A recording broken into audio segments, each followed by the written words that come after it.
শ্রাবণ মাসে শিবের এই মন্ত্রগুলি জপ করলেই হবে উন্নতি। আজ থেকে শুরু হচ্ছে শ্রাবণ মাস।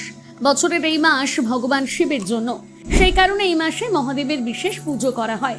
শ্রাবণ মাস জুড়ে শিব ভক্তরা ভোলেনাথের জলাভিষেক করেন। তারা শিবলিঙ্গে বেলপত্র অর্পণ করেন এবং শক্তিশালী শিব মন্ত্র বা মহামৃত্যুঞ্জয় মন্ত্র জপ করেন। সকলেরই এই পবিত্র উৎসবটি পবিত্র উপায়ে শুরু করা উচিত। যদি প্রতিদিন শিব মন্দিরে যাওয়া বা জলাভিষেক করা সম্ভব না হয়, তাহলে আপনি শ্রাবণের প্রতিদিন সকালে ঘুম থেকে উঠে ভোলেনাথের অলৌকিক মন্ত্র জপ করতে পারেন। এই শ্রাবণ মাসে প্রতিটি দিনকে পবিত্র বলেই মনে করা হয়। এই পবিত্র উপলক্ষে প্রতিদিন ভগবান শিবের শক্তিশালী মন্ত্র জপ করে দিনটি শুরু করুন।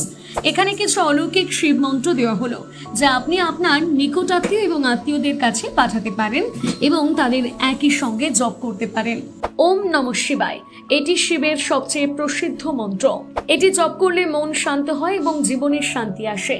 মহামৃত্যুঞ্জয় মন্ত্র, এই মন্ত্রটি রোগ, শোক, মৃত্যু ভয় দূর করে এবং জীবনে সুরক্ষা প্রদান করে। শিব গায়ত্রী মন্ত্র, এটি জ্ঞান ও বুদ্ধির জন্য জপ করা হয়। শ্রাবণ মাসে শিব মন্ত্র ওম হ্রিম প্রসিদ্ধ বিশ্বেশ্বর ত্রম্বকম রুদ্রং পশুপতিং মহাদেবং মহামৃত্যুঞ্জয় ওম নমঃ শিবায়।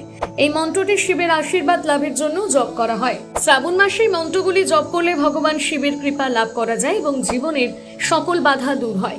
শুধু তাই নয়, মানতে হয় অনেক নিয়ম। শ্রাবণ মাসে মাংস, মদ, পেঁয়াজ এবং রসুনের মতন তামসিক খাবার এড়িয়ে চলা উচিত। কালো পোশাক পরা উচিত নয়। দুধ খাবেন না। ভুল উপায়ে জলাভিষেক করবেন না।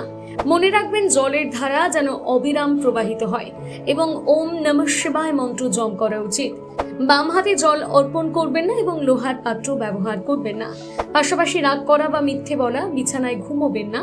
দই এড়িয়ে চলুন। চুল বা দাড়ি কাটবেন না।